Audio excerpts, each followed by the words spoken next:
Milan, un noto osservatore del territorio veneto come il professor Ulterico Bernardi lo definisce un territorio agropolitano, dando a questo una accezione non del tutto negativa. Lei invece che idea ne ha? Del territorio veneto.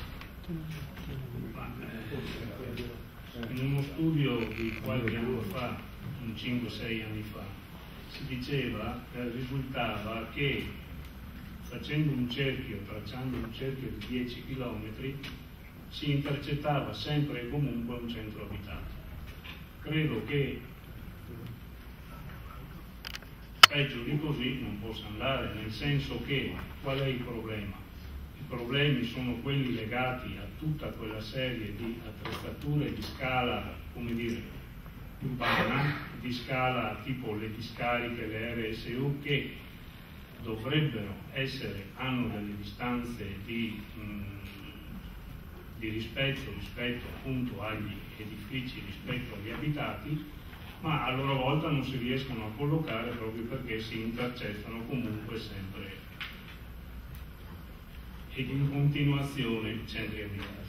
Direi proprio che l'aspetto fondamentale della norma, della legge, della proposta di legge del PD dovrebbe proprio essere questa, è questa in effetti. Ed è una proposta di legge secondo me anche piuttosto importante, perché contrariamente a quello che altre proposte di legge prevedevano, tipo le quote di edificazione, questa proposta non lo prevede. Ecco, l'aspetto fondamentale, direi, che regge proprio tutta quanta la legge è la mancata previsione di quantità di suolo da assoggettare, da consumare. A tal proposito direi che si ritiene prioritario quello che è previsto nell'articolo 4, laddove si individuano le metodologie per riqualificare le aree degradate, per recuperare tutte quelle aree produttive che sono state collocate ai bordi del territorio edificato, individuando appunto metodologie che in qualche modo riescano a recuperare all'ambiente urbano, all'ambiente agricolo, scusate, non urbano, tutte quelle attrezzature che attualmente sono collocate in modo disordinato. La proposta di legge pone una serie di questioni anche di difficile catalogazione. Ad esempio, è consumo di suolo un campo da golf, si diceva prima? È consumo da golf una pesca sportiva? È consumo di suolo una pesca sportiva oppure una cava?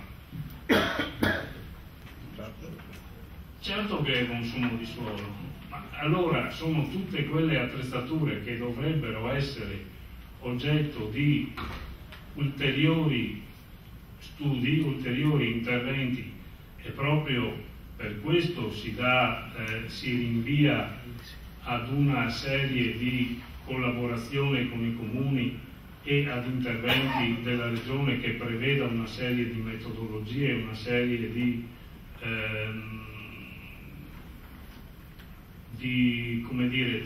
studi ulteriori per riuscire a recuperare tutte queste aree che ruotano attorno agli abitati in modo che non consumino ulteriore suolo. Il Veneto è una strana regione, nel senso che il modello di sviluppo del Veneto è stato quello di una perdita infinita della città continua, di una perdita infinita di aree agricole ad uso artigianale, industriale, commerciale, senza soluzione di continuità, che ha invaso e lasciato pochissimo spazio all'attività agricola. Ed è proprio per questo, secondo me, che bisogna che l'attività agricola sia posta, più che attività agricola, che il suolo sia posto a pilastro della proposta di legge. Suolo tant'è che la definizione di suolo in questo caso non è solo il suolo agricolo, ma tutto il suolo che comunque non è urbanizzato, che comunque non è individuato quale oggetto di interventi, quale oggetto di interventi di tipo edilizio o urbanistico.